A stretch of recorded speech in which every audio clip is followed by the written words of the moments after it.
ठीक है, टॉपिक क्या है? डिफरेंट मेथड्स ऑफ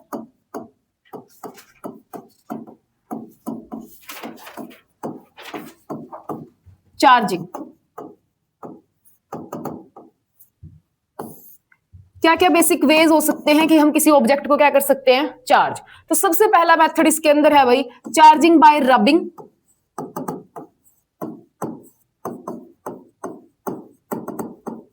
और फ्रिक्शन।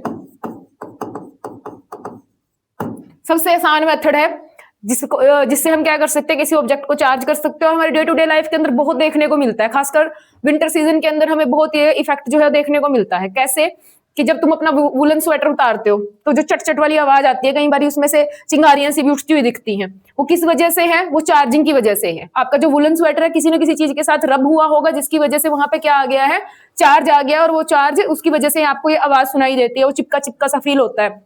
जब आप अपने बालों को शैम्पू करते हो सर्दियों में खासकर, ठीक है, जब वो ड्राई हेयर्स होते हैं तो ऐसे चिपके चिपके रहते हैं, हम आपके कपड़ों के साथ चिपक जाते हैं। लड़कों को तो पता नहीं चलता होगा, उनके बाल इतने है नहीं, लेकिन जब वो कंघी करते हैं लड़के भी सर्दियों के अंदर, जिनके बाल ज्यादा थिन होते हैं उसके अंदर ज्यादा होता है कि वो कंघी के साथ ही चिपके जा रहे हैं बाल। तो वो क्या चीज है? वो चार्जिंग का ही एक इफेक्ट है हमारे पास। तो चार्जिंग बाय रबिंग के अंदर सिंपल क्या चीज है कि दो ऑब्जेक्ट है, मान लो ऑब्जेक्ट ए है आपके पास और दूसरा ऑब्जेक्ट क्या है? बी है। अगर हम इनको रब कर दे, ठीक है, रब करने से क्या होगा कि मे बी कोई एक ऑब्जेक्ट इसके अंदर से ऐसा है जिसके इलेक्ट्रॉन्स क्या है? लूजली बाउंड है, और दूसरे वाले के अंदर क्या है? एबिलिटी है इनको गेन कर लेने की।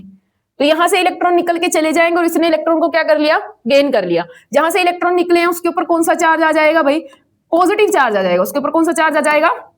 पॉजिटिव। और जिसने इलेक्ट्रॉन को गेन कर लिया उसके ऊपर कौन सा चार्ज आ गया? नेगेटिव। तो दो ऑब्जेक्ट हमारे पास सिंपली चार्ज हो गए सिर्फ किस मेथड से? रब करने से। तो रब करने से ऐसा क्या हुआ कि भाई इलेक्ट्रॉन निकल के भाग गया? क्या होता है रब करने से? इलेक्ट्रॉन कब निकलता है? एटम को छोड़ के कब जाता है एक इलेक्ट्रॉन? जनरली मेटल्स के केसेस में क्या देखा गया है कि जो उसका, जानते हो एटम का स्ट्रक्चर तो पता है ना, बेसिक स्ट्रक्चर क्या है कि एटम के अंदर यहाँ पे कौन है आपके पास? न्यूक्लियस है, और न्यूक्लियस के चारों तरफ क्या कर रहे हैं? इलेक्ट्रॉन्स रिवॉल्व कर रहे हैं, एक पर्टिकुलर पैटर्न के अंदर रिवॉल्व कर रहे हैं, ठीक है। जो आउटर मोस्ट शेल के इलेक्ट्रॉन्स होते हैं वो न्यूक्लियस से क्या हो जाते हैं? काफी दूर हो जाते हैं। तो उसकी वजह से इनके बीच में जो बॉन्डिंग होती है, जो फोर्स ऑफ अट्रैक्शन होता है, इतना स्ट्रॉन्ग नहीं रहता, ठीक है। तो इस बाहर वाले इलेक्ट्रॉन को अगर कहीं से एनर्जी मिल जाए हल्की फुल्की, तो ये बाहर वाला इलेक्ट्रॉन क्या होता है? बड़ी आसानी से इस एटम को छोड़ के चला जाता है। तो वही चीज यहाँ पे होती है। हम क्या कर रहे हैं? रब करने, ठीक है। रब करने से क्या होता है? हीट जनरेट होती है। Heat is a form of energy. तो इस इलेक्ट्रॉन को क्या मिल गई? एनर्जी मिल गई। इस एनर्जी को लेके वो यहां से निकल के चला गया, ठीक है। तो रबिंग के अंदर सिर्फ एक ही चीज होती है कि आपके जो इलेक्ट्रॉन्स हैं वो ट्रांसफर होते हैं एक ऑब्जेक्ट से दूसरे ऑब्जेक्ट पे। कल भी मैंने तुम्हें बताया था कि जब भी चार्ज आ रहा है, चार्ज ट्रांसफर हो रहा है, तो सिर्फ और सिर्फ इलेक्ट्रॉन्स की वजह से होता है, प्रोटॉन्स का इसके अंदर कोई रोल नहीं होता है। अगर इसके ऊपर पॉजिटिव चार्ज आ रहा है, इसका सिंपल सा मतलब ये है कि यहां से इलेक्ट्रॉन्स गए हैं। इसका मतलब ये नहीं है किसी ने किसी से प्रोटॉन्स ले लिए हैं, क्योंकि प्रोटॉन्स का लेन देन इतना आसान नहीं होता। वो न्यूक्लियस के अंदर पड़ा हुआ है। न्यूक्लियस के अंदर क्या है? स्ट्रॉन्गेस्ट फोर्स है, ठीक है। वहां से प्रोटॉन का निकलना इतना आसान नहीं है। वो छोटे छोटे कामों के लिए प्रोटॉन नहीं वहां से आता। प्रोटॉन को जब निकालना तो वो न्यूक्लियर रिएक्शन लेवल पे ही चीजें होती हैं कि वहां पे प्रोटॉन निकलेगा। अदरवाइज प्रोटॉन का कोई लेना देना नहीं है। जब चार्जिंग वाली चीज चल रही है, जब बॉन्डिंग वाली चीज चल रही है, तो इलेक्ट्रॉन का काम है। क्लियर? तो चार्जिंग बाय रबिंग के अंदर सिंपली क्या है भाई कि हम रब करेंगे और इलेक्ट्रॉन्स यहां से निकल के एक ऑब्जेक्ट से दूसरे ऑब्जेक्ट के ऊपर चले जाएंगे। जहां से इलेक्ट्रॉन्स निकले हैं पॉजिटिव चार्ज एक्वायर करेगा, जिसने इलेक्ट्रॉन्स को गेन किया है वो कौन सा चार्ज एक्वायर करेगा? नेगेटिव चार्ज एक्वायर करेगा। अब एक क्वेश्चन आ जाता है आपके पास कि भाई किस चीज को किसके साथ रब करने के बाद किस पे कौन सा चार्ज आया है। कि मानो मेरे पास क्या था कि जैसे ग्लास रोड है, मेरे पास क्या है? ग्लास रोड है। ग्लास रोड को अगर मैंने सिल्क क्लॉथ के साथ क्या कर दिया भाई? रब कर दिया। ये कई बार 1 मार्क्स के अंदर क्वेश्चन देखने को मिल जाता है कि ग्लास रोड को हमने सिल्क क्लॉथ के साथ क्या किया है? रब किया है। तो बताइए किसके ऊपर कौन सा चार्ज आएगा? तो यहाँ पे क्या है? जो ग्लास रोड है थोड़ा सा ना क्रैमिंग वाला पोर्शन है, क्योंकि आप वहां पे इसको देख नहीं सकते। आपको सिर्फ याद रखना पड़ेगा कि हाँ भाई इसको रब करते हैं तो इससे इलेक्ट्रॉन निकलते हैं और ये गेन करता है। तो इस कंडीशन में क्या है भाई, आपका जो ग्लास रोड है ना वो पॉजिटिव चार्ज एक्वायर करता है। कौन सा चार्ज एक्वायर करता है? पॉजिटिव। और यहाँ पे क्या है भाई, ये जो सिल्क क्लॉथ है इसके ऊपर कौन सा चार्ज आ जाएगा? नेगेटिव चार्ज आ जाएगा। क्यों भाई? क्योंकि ग्लास रोड के जो इलेक्ट्रॉन्स होंगे वो लूजली बाउंड होंगे। रब करने से उन्होंने हीट की फॉर्म में एनर्जी को गेन किया और वो सिल्क क्लॉथ के ऊपर क्या हो गए हैं? ट्रांसफर हो गए, ठीक है। अगर कोई भी चीज वुलन से रिलेटेड आ जाए मैक्सिमम टाइम की, जैसे वुलन कोट हो गया आपके पास, ठीक है, वुलन कोट हो गया, या फिर आपका वुलन कोट क्या हो सकता है? वुलन कारपेट हो गया, ठीक है, कारपेट हो गया। वुलन के ऊपर मैक्सिमम टाइम आपको पॉजिटिव चार्ज देखने को मिलेगा। जब ये किसी चीज के साथ रब होगी, कोई प्लास्टिक की चीज के साथ रब हो रही है या किसी रबर वगैरह के साथ रब हो रही है, तो वहां पे क्या हो जाएगा कि जो आपका वुलन कोट या वुलन कारपेट जो भी है वो आप कौन सा चार्ज एक्वायर करेगा, पॉजिटिव चार्ज एक्वायर करेगा। सपोज करो कि एक वुलन कारपेट थी, आप उस पर चले हो, ठीक है, आपने जो शू डाले हुए थे उसके ऊपर कौन सा चार्ज आ जाएगा, नेगेटिव चार्ज आ जाएगा। जो भी आपने जो शूज डाले हुए हैं आपने उसके ऊपर कौन सा चार्ज हो जाएगा, नेगेटिव चार्ज हो जाएगा, कारपेट पे पॉजिटिव हो जाएगा। आपने वुलन कोट डाला है और मे भी आपके हाथ में कोई प्लास्टिक की फाइल है, सपोज करो इंटरव्यू देने जा रहे हो, ठीक है, वो आप हाथ में ले रहे हो काफी देर से, तो हल्का फुल्का रब हो रहा है, रब होने से क्या हो जाएगा, जो वुलन कोट है वो इलेक्ट्रॉन्स को लूज करेगा, उसके ऊपर पॉजिटिव चार्ज आ जाएगा। और जो प्लास्टिक का कोई भी ऑब्जेक्ट जो आपके हाथ में था, एक इबोनाइट रोड भी होती है, उसको रब करोगे तो उसके ऊपर भी कौन सा चार्ज आता है, नेगेटिव चार्ज चला जाएगा। अगर कॉम्ब की बात करें कि जब आप अपने बालों को कॉम्ब करते हो तो आपके हेयर्स पे पॉजिटिव चार्ज आता है, हेयर्स पे कौन सा चार्ज आ जाता है, पॉजिटिव। हेयर्स नहीं होता, वैसे हेयर होता है ना। जब आप अपने बालों को कॉम्ब करते हो तो हेयर पे कौन सा चार्ज जाएगा, आपका पॉजिटिव चार्ज जाएगा, और जो कॉम्ब था उसके ऊपर कौन सा चार्ज चला जाएगा भाई, नेगेटिव चार्ज चला जाएगा। तो थोड़ा सा टेबल है जो आपको हल्का सा याद रखना है कि किस चीज को किसके साथ रब करने पर कौन सा ऑब्जेक्ट कौन सा चार्ज एक्वायर करता है, ठीक है। कई बार एक नंबर के अंदर यहाँ से क्वेश्चन पूछ लिया जाता है। याद करने के लिए थोड़ा सा ऐसे कर सकते हो कि मैक्सिमम टाइम हमारे ऊपर जो ऑब्जेक्ट है, जैसे वुलन कोट वगैरह हमने डाला हुआ है, जो हमारे हेयर्स वगैरह है, तो हमारे ऊपर कौन सा चार्ज आ रहा है, पॉजिटिव चार्ज आ रहा है, ठीक है। सिर्फ एक ही केस है, ये जो शू वाला कॉन्सेप्ट है, यहाँ पे हमारे पास कौन सा आता है, नेगेटिव चार्ज आता है। क्लियर। ग्लास रोड को रब करेंगे सिल्क क्लॉथ के साथ, ग्लास पे पॉजिटिव, सिल्क क्लॉथ के ऊपर कौन सा आएगा, नेगेटिव चार्ज आएगा। So this is the first method of charging, that is charging by rubbing. यहां से यही क्वेश्चन बनता है टेबल से, ठीक है, नोट कर लो इस टेबल को।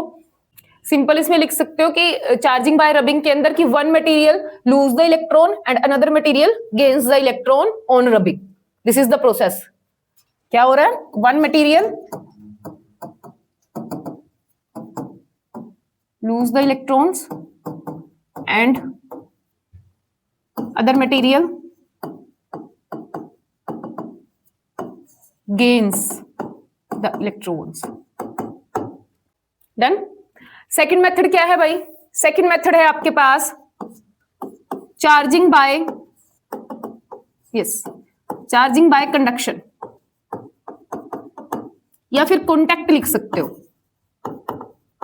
नाम से क्लियर है। इसमें आपको क्या करना है, अगर आपके पास कोई चार्ज्ड ऑब्जेक्ट है ऑलरेडी, सपोज करो ऑलरेडी कहां से आया भाई, यहां से कर लो कि ग्लास रोड थी, आपने सिल्क क्लॉथ के साथ रब किया, अब जैसे ही रब किया तो ग्लास रोड ने पॉजिटिव चार्ज एक्वायर कर लिया। अब आपके पास एक ग्लास रोड है जिसके ऊपर कौन सा चार्ज है, पॉजिटिव चार्ज है, ठीक है। तो जब इस ग्लास रोड को आप किसी मान लेते हैं एक मेटल का आपके पास स्फीयर है, अगर इसके साथ आप टच करा दोगे मेटल स्फीयर के साथ, ये मेटल स्फीयर मैंने पहले तो इंसुलेटिंग स्टैंड पे रख लिया भाई। इंसुलेटिंग स्टैंड पे क्यों रखा है इसको, इंसुलेटिंग स्टैंड के ऊपर मैंने मेटल स्फीयर, मेरे से कहा गया है कि आपको इसको चार्ज करना है ऑब्जेक्ट को, ठीक है। तो मैंने इस स्फीयर को इंसुलेटिंग स्टैंड के ऊपर रखा है सबसे पहले। ऐसे ही मैंने धरती पर रख के नहीं किया है, इसको अर्थ के ऊपर रख दिया या फिर ऐसे कोई कंडक्टिंग मटेरियल के ऊपर रख के मैं इसको चार्ज नहीं कर रही हूँ। क्यों नहीं कर सकती मैं ऐसे चार्ज, अर्थिंग ना हो यहाँ पे, इसलिए मैंने इसको क्या किया है, इंसुलेटिंग स्टैंड पे रखा है। क्योंकि अगर आप इसको इंसुलेटिंग स्टैंड पे नहीं रखोगे, कितना मर्जी चार्ज दे दो, अर्थिंग की वजह से वो न्यूट्रल हो जाएगा। अर्थिंग का कॉन्सेप्ट जानते हो, earth is a good conductor, उसमें से कितने मर्जी इलेक्ट्रॉन्स ले लो, कितने मर्जी इलेक्ट्रॉन्स उसको दे दो, कोई फर्क नहीं पड़ता उसको, ठीक है। तो अगर यहाँ पे हमने चार्ज देने की कोशिश कर रहे हैं और अर्थ के कॉन्टेक्ट में है, तो वहां पे क्या हो जाएगी, न्यूट्रलाइजेशन वाली प्रोसेस चलती रहेगी। आप कितना मर्जी चार्ज देते रहो, वो चार्ज होगा ही नहीं। सो अगर किसी ऑब्जेक्ट को चार्ज करना है तो first of all you have to put that object on a insulating stand, ठीक है। मैंने इसको इंसुलेटिंग स्टैंड पे रखा। ये मेरे पास क्या है भाई, ग्लास रोड है, जिसको हमने किसके साथ रब कर लिया है, सिल्क क्लॉथ के साथ रब कर लिया, जिसकी वजह से इसके ऊपर क्या आ गया, पॉजिटिव चार्ज आ गया। अब मैं इसको डायरेक्ट टच करा रही हूँ। टच कराने से बताओ भाई, ये ग्लास रोड को छोड़ के इस मेटल स्फीयर के ऊपर क्यों जाएगा चार्ज, क्यों जाएगा इस ग्लास रोड को छोड़ के। मैं कह रही हूँ कि टच कराने से क्या होगा कि भाई कुछ चार्ज तो इसके ऊपर रह जाएगा ग्लास रोड के ऊपर, और कुछ जो चार्ज है वो कहाँ चला जाएगा, इस मेटल स्फीयर के ऊपर चला जाएगा, जो कि एक इंसुलेटिंग स्टैंड के ऊपर रखा हुआ है। अब मुझे सिर्फ सिंपल सी ये चीज सोच के बताओ कि सिर्फ टच कराने से ऐसा क्या हुआ, ग्लास रोड ने अपने प्रोटॉन्स दे दिए इसको। अब तो यहाँ इलेक्ट्रॉन का रोल दिख ही नहीं रहा, इलेक्ट्रॉन तो कहीं दिख ही नहीं रहे ना। तो इसका मतलब क्या हुआ कि यहां से प्रोटॉन्स निकल के गए हैं। किस कॉन्सेप्ट से यहाँ पे क्या हुआ है, आपका जो मेटल स्फीयर है, नाम रख देते हैं मेटल स्फीयर ए, किस कॉन्सेप्ट से इसने चार्ज एक्वायर किया है। यहाँ पे क्या हुआ है, देखो यहाँ पे क्या है, जो चार्ज है वो क्या है, पॉजिटिव चार्ज है। और कल हमने पढ़ा था कि positive positive repel each other. अब अगर इस पॉजिटिव को जगह मिल रही है जाने की, ये तो बैठे हुए थे जबरदस्ती यहाँ पे, इनके पास जगह नहीं थी, इसके आसपास क्या था, हवा थी, हवा के पास ये जा नहीं सकते क्योंकि हवा क्या होती है, एक बैड कंडक्टर है इलेक्ट्रिसिटी का, तो वो इतनी आसानी से चार्ज नहीं होती है, ठीक है। तो इसको जैसे ही एक मटेरियल मिला कि जिसके ऊपर ये ट्रांसफर हो सकता है, तो चार्ज फटाफट से भाग गया, खुले खुले बैठे अब आराम से, कुछ चार्ज इसके पास रह गया, कुछ इसके पास रह गया। तो किस कॉन्सेप्ट से चार्ज हुआ कि सेम चार्ज जो होते हैं, लाइक चार्जेस क्या करते हैं, एक दूसरे को रिपेल करते हैं, रिपल्शन की वजह से चार्ज ने स्फीयर को यहाँ पे ट्रांसफर कर दिया है। क्लियर। तो चार्जिंग बाय कंडक्शन के अंदर क्या लिखोगे कि if we have a charged object and we touch that charged object with another object, so the charge will transfer from first object to the second due to the property that like charges repel each other. Clear? This is the second method and the easiest method to charge. अब आता है भाई हमारे पास third method. Third method क्या है charging का? Charging by induction.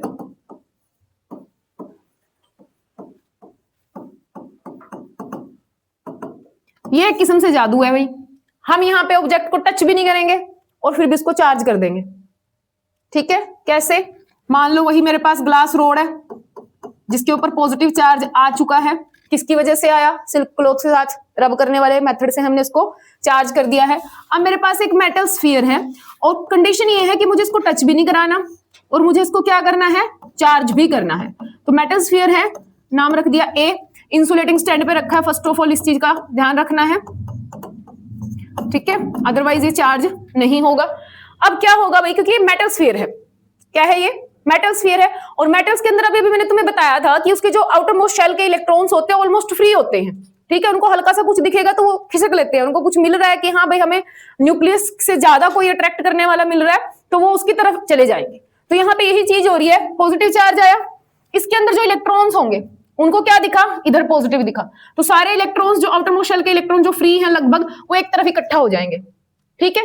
अगर वो इस तरफ इकट्ठा हो गए तो इस तरफ कौन सा चार्ज जाएगा भाई, क्यों, प्रोटॉन्स इधर चले गए क्या, प्रोटॉन्स इधर चले गए इसलिए पॉजिटिव आया है। क्यों आया इधर पॉजिटिव, क्योंकि किसी एटम को तो छोड़ के इलेक्ट्रॉन इधर आया होगा, ढेर सारे एटम से मिलकर बना है आपका स्फीयर जो है, ठीक है। जिस जिस एटम के इलेक्ट्रॉन निकल के इधर की तरफ आए हैं वो एटम, उसमें तो इलेक्ट्रॉन की कमी होगी ना, उनके पास तो पॉजिटिव चार्ज हो गया, तो वो वाले एटम जिसमें से इलेक्ट्रॉन्स निकल के भागे हैं वो सारे के सारे क्या हो गए, पॉजिटिवली चार्ज हो गए ऑटोमेटिकली। प्रोटॉन ने कुछ नहीं किया, यहाँ पे प्रोटॉन कुछ नहीं करेगा चार्जिंग वाले उसके अंदर, ये तो सिर्फ इलेक्ट्रॉन का खेल है, जहां से निकल के जाएगा वो तो पॉजिटिव चार्ज हो जाएगा। अब वो कहां से, सिर्फ इधर वाले कोने से निकल के भागेगा, नहीं, वो पूरे स्फीयर से निकले हैं इलेक्ट्रॉन्स। यहाँ क्यों इकट्ठे हो गए वो, क्योंकि positive positive repel each other, electron इधर की तरफ इकट्ठे हो गए क्योंकि अट्रैक्ट कर रहा है, और जो पॉजिटिव आयंस बन गए हैं क्योंकि एटम में से इलेक्ट्रॉन निकल के चला गया, तो पीछे क्या छोड़ गया, अपने पीछे एक हैवी सी चीज छोड़ के गया है जिसको हम आयन बोल सकते हैं, ठीक है। तो वो पॉजिटिव आयन क्या हो गए, इधर की तरफ कलेक्ट हो गए, ठीक है। अब मुझे क्या करना है, अब मुझे इस वाली चीज को, इधर वाले हिस्से को क्या कर देना है भाई, अर्थिंग कर देनी है, इधर वाले हिस्से को। अर्थिंग करने से क्या होगा, अर्थिंग का सिंबल ये होता है फर्स्ट ऑफ ऑल, ठीक है। यहाँ पे हमने ग्राउंडिंग भी बोल देते हैं इसको, अर्थिंग कर दिया हमने, क्या कर दी, ग्राउंडिंग कर दी। ग्राउंडिंग करने से क्या होगा, अर्थ के अंदर से इलेक्ट्रॉन्स निकल के आएंगे, अर्थ के अंदर से क्या आएंगे, इलेक्ट्रॉन्स, क्योंकि चार्ज के ट्रांसफर सिर्फ और सिर्फ इलेक्ट्रॉन का खेल है, ये पॉजिटिव नहीं जाएगा अर्थ में, अर्थ से इलेक्ट्रॉन्स आएंगे, अर्थ से इलेक्ट्रॉन्स आएंगे और इस वाले चार्ज को क्या कर देंगे, यहाँ पे न्यूट्रलाइज कर देंगे, ये वाला चार्ज क्या हो जाएगा, यहाँ से गायब हो जाएगा अर्थिंग करने से, ठीक है। फिर क्या बच गया पीछे, अगर यहाँ से न्यूट्रलाइज हो गया तो पीछे क्या बच गया, सिर्फ और सिर्फ नेगेटिव बच गया। ये नेगेटिव क्यों नहीं गया, ये नेगेटिव क्यों नहीं गया यहाँ पे, क्योंकि हमने अर्थिंग कर दी है, तो यहाँ से वायर के थ्रू इलेक्ट्रॉन्स यहाँ जा सकते हैं। क्यों नहीं गया यहाँ पे, क्योंकि हमने क्या कर रखा है, इसको एक लालच देके रखा हुआ है कि भाई ये ग्लास रोड इधर देख तू, वहां कुछ नहीं है, कि कहाँ अर्थिंग के चक्कर में पड़ा हुआ है, अर्थिंग से बढ़िया तो यहाँ पे पड़े हैं तेरे पास चार्जेस, तो वो तो इसी के चक्कर में रह गए इलेक्ट्रॉन्स, तो ठीक है। वो इसकी तरफ जब तक देख रहे थे तब तक अर्थिंग वाले प्रोसेस से यहाँ वाला चार्ज क्या हो गया है, न्यूट्रलाइज हो चुका है, ठीक है। तो अभी हमने अर्थिंग हटा दी और ये चीज जो थी हमारे पास ये बच गया यहाँ पे, ठीक है। अब चाहे आप ग्लास रोड भी हटा दो, जैसे ही आप यहां से ग्लास रोड हटाओगे ये इलेक्ट्रॉन पीछे मुड़ के देखेंगे कि चलो वहीं चलते हैं जहां से आए थे। अब वहां जगह नहीं है, क्यों नहीं जगह है, क्योंकि उसने तो अर्थ से इलेक्ट्रॉन एक्वायर कर ली है ना, अब वो थोड़ा ना एंट्री देगा, उसके पास एक एक दो दो जिसकी कमी थी उसने पूरी कर ली अपनी, कि तुम क्यों गए थे यहाँ से छोड़ के, अब तुम वापिस आ रहे हो कि हमें रख लो यहाँ पे, अब नहीं भाई यहाँ पे काम चलने वाला। तो ये इलेक्ट्रॉन क्या रह गए भाई, अकेले पड़ गए, ये अब क्या करेंगे, क्या यहीं पे बंदे खड़े रहेंगे, नहीं, क्योंकि ये तो चला गया, ये भगा दिया यहाँ से, ठीक है। क्या रह गया, नेगेटिव रह गया। अब ये नेगेटिव आपस में तो एक दूसरे को क्या करेंगे, रिपेल करेंगे ना, तो रिपेल करेंगे कहां कहां जाएंगे, जहां जहां तक ये जा सकते हैं स्फीयर में, जहां जहां इनको मौका मिलेगा दूर दूर फैल जाएंगे पूरे स्फीयर के ऊपर। तो एक यूनिफॉर्मली चार्ज्ड स्फीयर जो है वो आपके पास तैयार हो जाएगा, जो कि नेगेटिवली चार्ज्ड है। समझ आ गई बात? ठीक है, ऐसे ही आप पॉजिटिवली चार्ज स्फीयर भी तैयार कर सकते हो। उस कंडीशन के अंदर आप क्या करोगे, यहाँ पे पॉजिटिव ग्लास रोड की बजाय तुम एक एबोनाइट रोड ले आओ। ये अभी क्या है हमारे पास, ग्लास रोड है। ऐसे एक एबोनाइट रोड होती है, उसके ऊपर जब रब करते हैं उसको कैट फर के साथ, उसको जब रब करते हैं वुलन के साथ, जब उसको रब करते हैं तो उसके ऊपर कौन सा चार्ज आता है, नेगेटिव चार्ज आता है। तो जब नेगेटिव वाली यहाँ पे लेकर आओगे, सुन लो पहले इसको, जब नेगेटिव चार्ज यहाँ पे लेकर आओगे तो उस कंडीशन के अंदर क्या होगा, ये नेगेटिव वाला ले आए, ये मेटल स्फीयर है आपके पास, ठीक है, जो कि इंसुलेटिंग स्टैंड के ऊपर रखा हुआ है। अब जरा मुझे बताना इस कंडीशन में क्या होगा कि यहाँ के जो इलेक्ट्रॉन्स होंगे उनको नेगेटिव दिखा, वो कहेंगे वो नेगेटिव आ गया, वो उठ के इधर भाग जाएंगे क्योंकि फ्री है, उनको ऑलमोस्ट थोड़ी सी एनर्जी चाहिए होती है।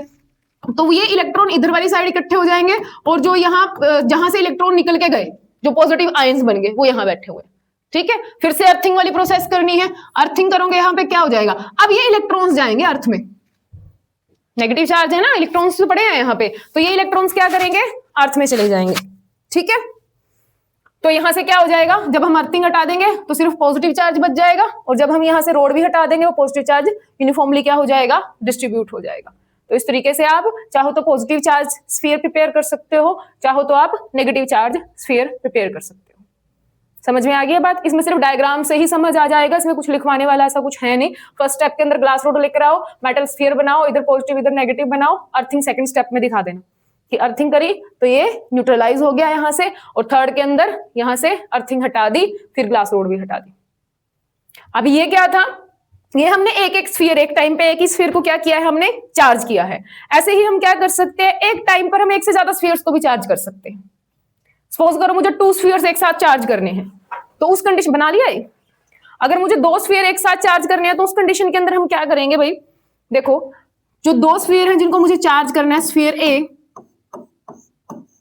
और स्फीयर बी, दोनों को कांटेक्ट में रखेंगे कि वो एक दूसरे को क्या करें, टच करें। और पहली बात ये कैसे स्फीयर है भाई, मेटल के स्फीयर है।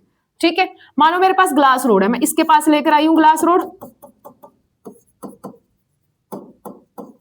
ठीक है, जैसे ही मैं ग्लास रोड लेकर आई तो क्या होगा, इनके बीच में आने जाने का रास्ता बढ़िया है, तो इन दोनों के इलेक्ट्रॉन्स खिंच के यहां तक आएंगे। ठीक है, तो यहां पे क्या हो जाएगा, नेगेटिव चार्ज एक्युमुलेट हो जाएगा, और पॉजिटिव कहां, क्योंकि पॉजिटिव पॉजिटिव रिपेल करेगा तो वो मैक्सिमम दूर रहने की कोशिश करेगा। तो एंड तो ये है इस हिस्से का, ठीक है, क्योंकि पूरी बॉडी एक ही जैसा काम करे, कॉन्टेक्ट में आ गए ना, तो यहाँ पे क्या हो जाएगा, आपका पॉजिटिव चार्ज कलेक्ट हो जाएगा। ठीक है, फिर आपको क्या कर देना है, इस वाले हिस्से की अर्थिंग कर देनी है। अर्थिंग से क्या होंगे, इलेक्ट्रॉन्स मूव करेंगे ग्राउंड से उस पॉजिटिव चार्ज की तरफ, और उसको क्या कर देंगे, वहां पे न्यूट्रलाइज कर देंगे। न्यूट्रलाइजेशन जब हो जाएगी, फिर हमारे पास क्या बच गया, ये पॉजिटिव यहाँ पे, और इस वाले स्फीयर के ऊपर यहाँ पे क्या, नेगेटिव। ठीक है, और इधर वाला हो चुका है आपका न्यूट्रलाइज, इसके ऊपर अभी कोई ये चीज है। ठीक है, अब जैसे ही ये हुआ, फिर मैं इसको हटाऊंगी, इस वाले को, पॉजिटिव चार्ज को। ये पॉजिटिव चार्ज आएगा तो नेगेटिव वापस जाने की कोशिश करेगा, वहां कोई है ही नहीं, तो ये दूर दूर सेपरेट हो जाएंगे, क्योंकि negative negative repel each other. तो यहाँ पे क्या हो जाएगा, फिर दोनों स्फीयर्स के ऊपर अगर इनका साइज इक्वल है, मटेरियल सेम है, तो दोनों बराबर बराबर बांटेंगे। ऐसा नहीं है कि एक के पास ज्यादा नेगेटिव रहेगा और एक के पास कम नेगेटिव रहेगा। ठीक है, तो इस कुछ इलेक्ट्रॉन्स इसके पास रह जाएंगे, मटेरियल ए के पास, और अब इसको अलग भी कर दोगे अगर तुम, तो दूसरे के पास भी क्या है, हाँ, दोनों के ऊपर क्या हो जाएगा, यूनिफॉर्म चार्ज डिस्ट्रीब्यूट हो जाएगा। क्लियर? तो ये है आपका चार्जिंग बाय इंडक्शन, जिसमें हम ऑब्जेक्ट को फिजिकली टच नहीं कराते, जो हमारे पास ऑलरेडी चार्ज ऑब्जेक्ट था उसके साथ बिना उसके चार्ज होता है। यहाँ पे पोलराइजेशन की प्रोसेस काम करती है। क्या होती है ये, पोलराइजेशन बोलते हैं इस चीज को, जहां पे जो इलेक्ट्रॉन्स और प्रोटॉन, ये जो इलेक्ट्रॉन्स जो होते हैं एक तरफ इकट्ठा हो जाते हैं, पॉजिटिव चार्ज एक तरफ और नेगेटिव चार्ज एक तरफ होता है, तो that is known as polarisation. Clear? Next topic है हमारे पास कूलम्स लॉ।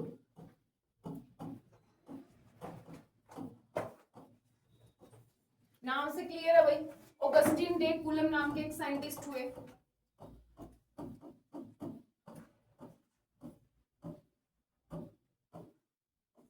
जिन्होंने 1785 के अंदर क्या किया है, एक लॉ दिया है, एक नियम दिया है चार्जेस से रिलेटेड। जाहिर सी बात है क्योंकि हम चार्जेस को पढ़ रहे हैं, तो चार्जेस से रिलेटेड कुछ ना कुछ कहा गया है, तो वो आपका क्या कहलाता है, कूलम्स लॉ कहलाता है। इंपॉर्टेंट है, बहुत सारे न्यूमेरिकल इसको आप इसके बेस पे आपको देखने को मिल सकते हैं।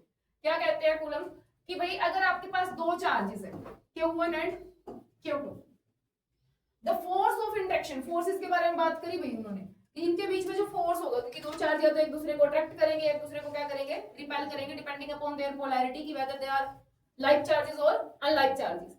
तो कितना फोर्स लगेगा उनके बीच में, उसका अमाउंट जो है, उसकी डायरेक्शन जो है वो कैलकुलेट करने में हेल्प करी है किसने, कूलम ने। क्या कहा उन्होंने, the force of interaction between these two charges, point charges के ऊपर पहली बात तो उन्होंने कहा, ये पॉइंट चार्जेस पे ही कूलम्स लॉ वैलिड है, अदरवाइज एक्सटेंडेड जो चार्ज होते हैं उसके ऊपर कूलम्स लॉ वैलिड नहीं है। ठीक है, एक्सटेंडेड का मतलब कि बहुत उसमें एरिया में फैले हुए चार्जेस है, सिर्फ पॉइंट चार्जेस पे वैलिड है। क्या कहते हैं, force of interaction between these two charges directly proportional to the product of the charges, directly proportional to the product of the charges and inversely proportional to the, मान लेते हैं कि इनके बीच का डिस्टेंस जो है r, inversely proportional to the square of the distance between them. बड़ी simple सी चीज, ठीक है, कि जो फोर्स ऑफ इंट्रैक्शन है डायरेक्टली डिपेंड करेगा product of the charges and inversely depend करेगा square of the distance between them. अब अगर मैं यहां से डायरेक्टली प्रोपोर्शनल का साइन यहां से हटाऊं तो भाई एक कांस्टेंट आएगा यहां पे, ठीक है, k लिख सकती हूं उसको Q1 Q2 divide bye r square. ठीक है, अब ये k क्या है, k क्या है, थोड़ा सा इसके बारे में जानते हैं। व्हाट इज k, k क्या है भाई, यहाँ पे इलेक्ट्रोस्टैटिक कांस्टेंट इसको बोलते हैं। क्या बोलते हैं, इलेक्ट्रोस्टैटिक कांस्टेंट। तो कांस्टेंट इसका मतलब वैल्यू भी फिक्स होती होगी, लेकिन ऐसा नहीं है। इस कांस्टेंट की जो वैल्यू है मीडियम टू मीडियम वेरी करेगी। वैक्यूम में इसकी अपनी वैल्यू है, किसी और मीडियम के अंदर इसकी कुछ और वैल्यू होगी, किसी और मीडियम में कुछ और वैल्यू होगी, यानी कि मीडियम के ऊपर डिपेंड करेगा कि इलेक्ट्रोस्टैटिक कांस्टेंट की वैल्यू क्या होने वाली है। मोस्ट ऑफ द टाइम जब हम न्यूमेरिकल सोल्व करेंगे या कुछ करेंगे तो हमारे जो चार्जेस होंगे हमें गिवन होंगे कि वैक्यूम में रखे हैं। ठीक है, तो हम वैक्यूम के लिए ही इसकी जो वैल्यू है वो याद रख सकते हैं कि वैक्यूम में अगर चार्जेस रखे हैं तो इलेक्ट्रोस्टैटिक कांस्टेंट की वैल्यू क्या बनने वाली है। क्या अगर मैं इसको ओपन करूं तो इलेक्ट्रोस्टैटिक कांस्टेंट क्या बनेगा भाई, ये होता है 1/4 पाई वैक्यूम के केस में 1/4 पाई एप्सिलॉन नोट, ये इसकी वैल्यू होती है। अब ये एप्सिलॉन नोट क्या है, पहली बार देख रहे हो शायद, है ना। एप्सिलॉन नोट क्या है, एप्सिलॉन नोट क्या है, आपके पास जिस मीडियम के अंदर ये रखा हुआ है उसकी परमिटिविटी के बारे में बताता है।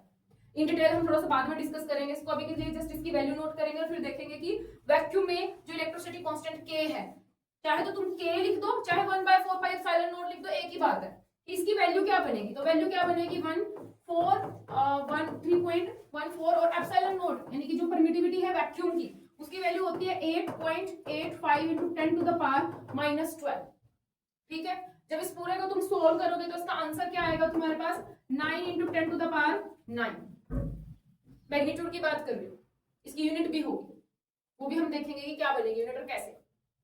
ठीक है, तो यहाँ तक हमारे बात समझ में आई कि जब हमने डायरेक्टिव प्रोपोर्शनल का साइन हटाया तो यहाँ पे एक कांस्टेंट आता है k, उस कांस्टेंट को बोला जाता है इलेक्ट्रोस्टैटिक कांस्टेंट और उसकी वैल्यू जो होती है मीडियम टू मीडियम वेरी करती है।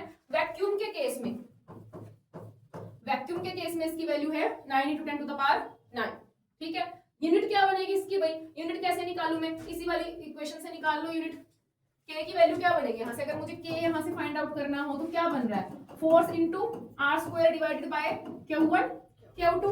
फोर्स की यूनिट क्या है, कैसे नापते हैं फोर्स को हम, न्यूटन में। व्हाट इज r, डिस्टेंस था, डिस्टेंस की ऐसा यूनिट क्या है, मीटर। तो इस यहाँ पे क्या बन गया, metre square divide by Q1 Q2 कौन है भाई, कल चार्ज को नापने की यूनिट बताई थी कूलम, तो यहाँ पे क्या हो गया कूलम स्क्वायर, तो यूनिट क्या बन गई न्यूटन मीटर स्क्वायर पर कूलम, तो यहाँ पर है कूलम स्क्वायर, तो यहाँ पे क्या हो गया न्यूटन मीटर स्क्वायर पर कूलम स्क्वायर, इसकी यूनिट भी हमारे सामने है।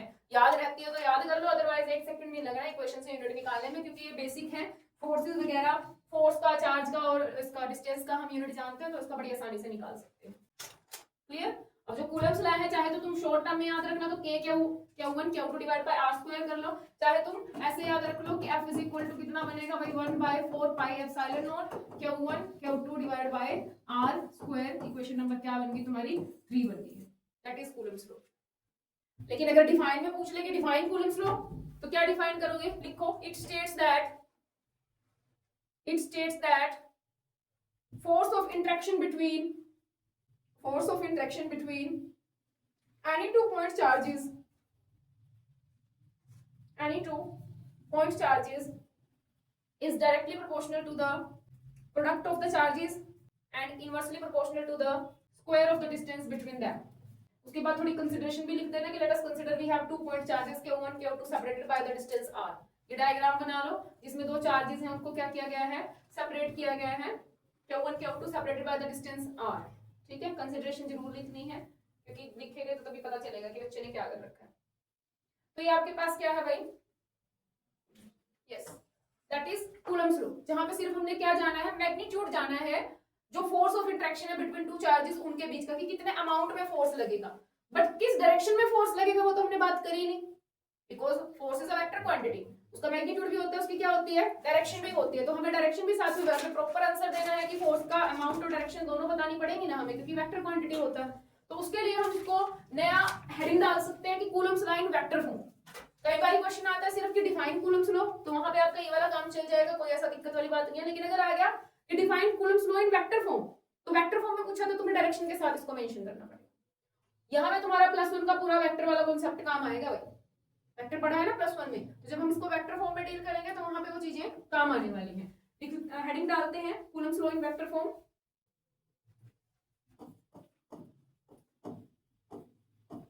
Coulomb's law in vector form.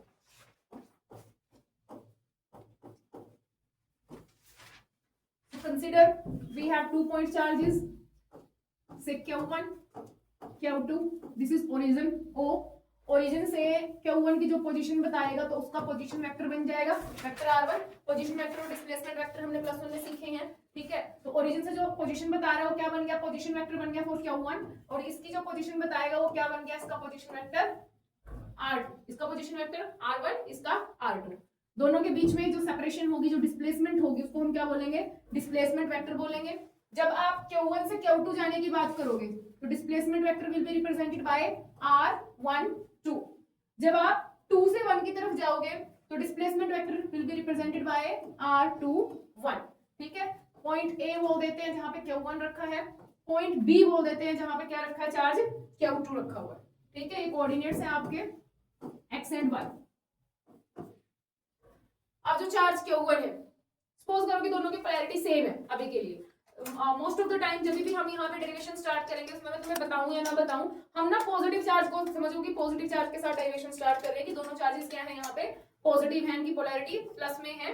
जब तक मेंशन ना हो कि एक को मैंने नेगेटिव लिया है तब तक मान के चलो बाय डिफॉल्ट कि दोनों पॉजिटिव चार्ज है। तो अगर दोनों पॉजिटिव चार्ज है तो दोनों एक दूसरे को क्या करने वाले हैं भाई, रिपेल करने वाले हैं। सपोज करो जो Q1 चार्ज है Q2 है, Q2 के ऊपर फोर्स किस डायरेक्शन में लगाएगा, अपनी तरफ फोर्स लगाएगा कि अपने से दूर फोर्स लगाएगा इसके ऊपर, दोनों सेम पोलैरिटी के हैं। Q1 Q2 को अट्रैक्ट करेगा या रिपेल करेगा, रिपेल करेगा, रिपेल करेगा कि धक्का दे रहा है अपने से दूर, तो जो फोर्स लगाएगा ऐसे लगना चाहिए, यहां से भाग जा भाई कि मेरे पास नहीं आना। किसने लगाया फोर्स, 1 ने लगाया, लगा किसके ऊपर, 2 के ऊपर, तो force on 2 due to 1, this is the direction of force on 2 due to 1, कि यहां पे फोर्स लगेगा। सिमिलरली जो Q2 है Q1 को क्या कहेगा कि मेरे पास नहीं आना, जाओ यहां से, तो यहाँ पे क्या डायरेक्शन बनेगी, इसकी ये वाली डायरेक्शन बनेगी। किसके ऊपर फोर्स लग रहा है, फर्स्ट के ऊपर, किसने लगाया भाई, सेकंड ने, तो इसको हम क्या लिखेंगे, F12। क्लियर, कंफ्यूजन तो नहीं रहेगी 1 2 के अंदर। पहले वाले का पोजीशन वेक्टर R1, दूसरे वाले का position vector R2, displacement vector अगर तुम 1 से 2 जा रहे हो तो R12, और अगर 2 से 1 जा रहे हो तो R21। फोर्सेस, दूसरे के ऊपर फोर्स लगाया, किसने लगाया, पहले ने, तो F21। पहले के ऊपर फोर्स लगाया, किसने लगाया, दूसरे ने, तो F12। तो ये डायग्राम है आपका, ठीक है। अब हम इसको इक्वेशन फॉर्म में देखेंगे कि कैसे जो हमने बेसिक इक्वेशन लिखी थी कूलम्स लॉ की, वो किस तरीके से चेंज होती है वेक्टर फॉर्म के अंदर, ठीक है। पहले समझ लो, मैं तुम्हें टाइम दूंगी लिखने का, ठीक है।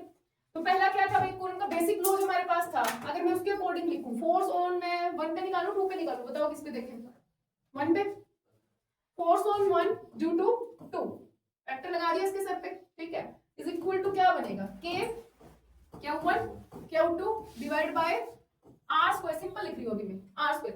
कौन से R का स्क्वायर भाई, किसने फोर्स लगाया, 1 ने लगाया, किसके ऊपर लगाया, नहीं किसने फोर्स लगाया, किसके ऊपर फोर्स लगा, 1 के ऊपर, किसने लगाया, 2 ने। तो हम कहां से जाएंगे, 2 से 1 की तरफ देखेंगे कि 2 से 1 की तरफ, ठीक है। तो यहाँ पे क्या बनेगा हमारे पास, R21 आएगा। फोर्स किस पे लग रहा है, फर्स्ट पे, लगाया किसने, सेकंड ने, तो सेकंड से कितनी दूर है फर्स्ट वाला, वो किस वे में देख रहा है, सेकंड वाला किस वे में देख रहा है फर्स्ट वाले को, तो वो R21 के फॉर्म में देख रहा है, ठीक है। तो R21 का स्क्वायर हो गया यहाँ पे। इसको साथ में आप लिख सकते हो कि डायरेक्शन, कहाँ डायरेक्शन लग रही है, अलोंग, कहाँ लग रहा है F12 पे, B से A की तरफ चल रहा है, अलोंग BA लिख सकती हूँ मैं इसको, सिंपल ऐसे ऐसे बता सकती हूँ, ठीक है। या फिर मुझे ये लोग बी वगैरह ना लिखना हो, मुझे प्रॉपर वेक्टर के टर्म के अंदर आंसर देना हो, तो मैं यहाँ यूनिट वेक्टर का भी इस्तेमाल कर सकती हूँ। क्योंकि यूनिट वेक्टर का काम क्या था, यूनिट की अपनी तो खुद की तो कोई वैल्यू नहीं है ना, उसका आंसर तो 1 होता था, उसके मैग्नीट्यूड तो 1 होता था ना, सिर्फ वो डायरेक्शन बताने के काम आता था। याद है यूनिट वेक्टर जिसके सर पे टोपी होती थी, ऐसे ए कैप करके लिखते थे, क्या कैसे इसको ओपन करते थे कि vector A divide by magnitude of that vector, यही था।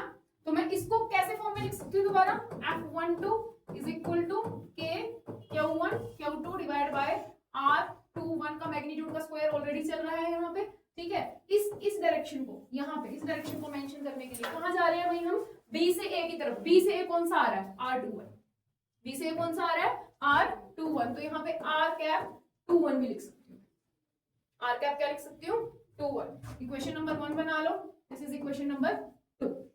अब इस कैप को आप ओपन करके लिख सकते हो, कर देते हैं यहाँ पे F12 इज इक्वल टू के Q1 Q2 divide bye R21 का स्क्वायर। इसको अगर ओपन करूंगी, vector R21 divide by magnitude of that vector, that is this square, ये था, एक ये आ गया। टोटल पावर कितनी बन गई है, कितनी बन गई, यस, ठीक है, डिवाइड बाय R21 क्यूब आ गया यहाँ पे, और साथ में क्या चल रहा है तुम्हारे पास, vector 21। This is Coulomb's law in vector form. कौन से वाला वेक्टर भाई, कौन से वाला, डिस्प्लेसमेंट वेक्टर चल रहा है, कौन सा वेक्टर चल रहा है। बट अगर न्यूमेरिकल के अंदर मुझे डिस्प्लेसमेंट वेक्टर नहीं दे रखा है, मुझे पोजीशन के टर्म में वेक्टर दे रखा है, तो उस कंडीशन के अंदर मैं क्या करूंगी, तो मुझे पोजीशन वेक्टर का रिलेशनशिप भी पता होना चाहिए, किसके साथ पे, डिस्प्लेसमेंट वेक्टर के साथ। क्या रिलेशनशिप होता है, ये जो R12 है ना, ये R21 है, ठीक है। इसको मैं कैसे लिख सकती हूँ, 2 से कहां जा रहे हैं 1, तो यहाँ पे हम इसको ऐसे भी लिख सकते हैं, फाइनल डेस्टिनेशन माइनस इनिशियल, कि कहां पहुंचा, कहां से चला था। This displacement vector position vector की टर्म में कुछ इस तरीके से दिखेगा, ठीक है। अगर यहाँ पे होता R12 तो उसको कैसे ओपन करते हैं, R2 माइनस R1 ऐसे हो जाता है। अभी मुझे किसकी जरूरत है, अभी मुझे इस वाले की जरूरत है, इस वाले की, क्योंकि मेरा क्या चल रहा है यहाँ पे 21 चल रहा है, क्या चल रहा है 21। अगर इसका इस्तेमाल करते हुए मैं इसको दोबारा लिखना चाहूँ तो के Q1 Q2 डिवाइड बाय, यहाँ पे क्या हो जाएगा R1 माइनस R2 का क्यूब, और यहाँ पे वेक्टर R1 माइनस R2, ऐसे ये बन गया भाई तुम्हारा वेक्टर फॉर्म के अंदर। कौन से वाले वेक्टर के अंदर, पोजीशन वेक्टर के अंदर। ये आया आपका डिस्प्लेसमेंट वेक्टर की टर्म में, ये आया आपका पोजीशन वेक्टर की टर्म। तो यहाँ से न्यूमेरिकल भी आ जाए, डिस्प्लेसमेंट वेक्टर दिया हो, पोजीशन वेक्टर दिया हो, तो you can easily find out the values of the forces. ये क्या फाइंड आउट किया हमने, F12 निकाला है, फोर्स ऑन 1 ड्यू टू 2। अगर मुझे F21 निकालना हो, यहाँ पे F21, उसको कैसे फाइंड आउट करोगे, क्या वैल्यू बनेगी F21 की भाई, कुछ नहीं करना है। यहाँ पे जहां जहां 1 था वहां क्या कर दोगे, 2 कर दोगे, जहां जहां 2 था वहां क्या कर दोगे 1। अगर मुझे पोजीशन वेक्टर की टर्म में बताना है, ने डिस्प्लेसमेंट वेक्टर, पहले डिस्प्लेसमेंट वेक्टर बता रखा है ना, अगर मुझे डिस्प्लेसमेंट वेक्टर की टर्म में बताना है तो F21 क्या बनेगा भाई, के Q1 Q2 तो ऐसे ही रहेगा, यहाँ पे बन जाएगा R12 Q, और यहाँ पे वेक्टर R12, इक्वेशन नंबर कौन सी है 5। तो ये किसके टर्म में हो गया तुम्हारा, डिस्प्लेसमेंट वेक्टर के टर्म में।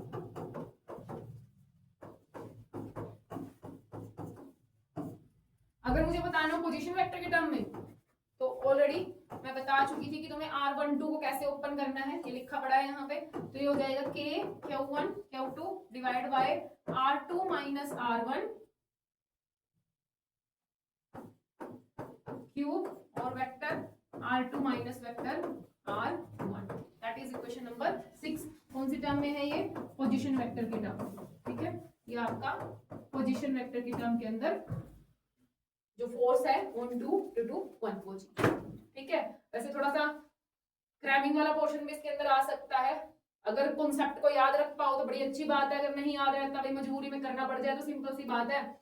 और जब तुम डिस्प्लेसमेंट वेक्टर की बात कर रहे हो, अगर यहाँ पे 12 है 12 है, तो इधर क्या चल रहा है आपका 21 चल रहा है, 21, इधर 1 2 चल रहा है, उधर क्या चल रहा है 2 1 वाला कॉन्सेप्ट चल रहा है। लेकिन जब आप किसकी टर्म में बात करोगे, पोजीशन वेक्टर की टर्म में बात करोगे, तो उस टाइम जो गिनती इधर चल रही है 1 2 वाली, तो इसमें भी यहाँ 1 - 2 हो जाएगा। जब यहाँ पे भी सेम चीज है, जब तुम डिस्प्लेसमेंट की टर्म में बात कर रहे हो इधर 2 1 है, तो इधर क्या चल रहा है 1 2 1 2।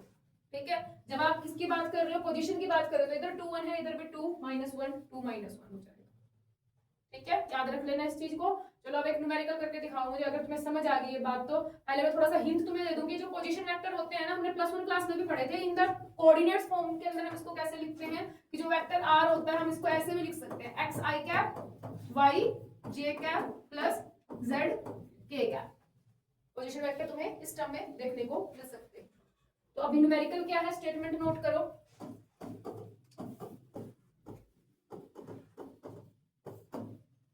क्या क्वेश्चन है, 2 charges of 1 microcoulomb each is placed in vacuum at the points 1 2 4 and 0 - 4 3 meters respectively. Find out the force of interaction between them. Find out the force of interaction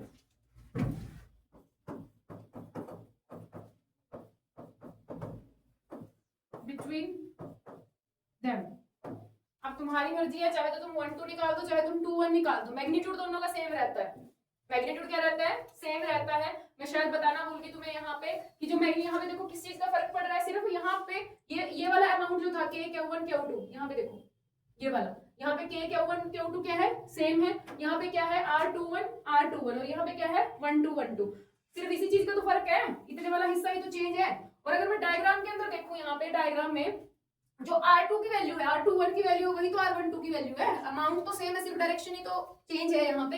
यानी कि जो मैग्नीट्यूड है r12 का वो equal है किसके भाई, magnitude of r21 के। सिर्फ नेगेटिव साइन लगा दो आगे। ठीक है, तो उसके हिसाब से जो फोर्सेस हैं हमारे, दैट इंप्लाइज जो फोर्सेस हैं F21 is equal, magnitude of the force is equal to the magnitude of the 21 का जो फोर्स है उसके। ठीक है, नेगेटिव साइन लगा दोगे तो डायरेक्शन के बारे में बताएगा कि एक फोर्स इधर लग रहा है, दूसरा इधर लग रहा है। मैग्नीट्यूड दोनों का सेम रहेगा। पहला जो चार्ज है दूसरे के ऊपर उतना ही फोर्स लगाएगा जितना दूसरे वाला पहले के ऊपर लगा रहा है। डजंट मैटर कि एक चार्ज आपका 1 माइक्रोकूलम का है, दूसरा में भी 12 माइक्रोकूलम का हो सकता है, लेकिन जो फोर्स ये इस पे लगाएगा उतना ही फोर्स ये भी इस पे लगाएगा। ये चीज ध्यान रखनी है। क्वेश्चन आता है कई बार, रेशियो पूछते हैं फोर्सेस की कि find out the ratio of the force F12 और F21 की। भाई मैग्नीट्यूड सेम है इनका, कोई सा मर्जी चार्ज हो, चाहे यहाँ 1 माइक्रोकूलम है, यहाँ कुछ भी माइक्रोकूलम रखा हो। ठीक है, तो रेशियो हमेशा क्या आएगी आपकी 1:1 आएगी। जो फोर्स ऑफ इंटरेक्शन होता है वो इक्वल रेशियो के अंदर चलेगा। जितना पहला दूसरे पे फोर्स लगाएगा उतना ही दूसरा पहले के ऊपर क्या करेगा, फोर्स लगाएगा। अब यहाँ पे इसीलिए तुम कुछ मर्जी निकाल सकते हो, चाहे 1 2 निकाल दो, चाहे क्या कर दो 2 1 निकाल दो।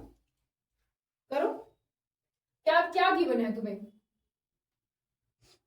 पहले तुम ट्राई करो। चलो क्या गिवन है आपको कि भाई दो चार्जेस थे, दोनों का जो अमाउंट है Q1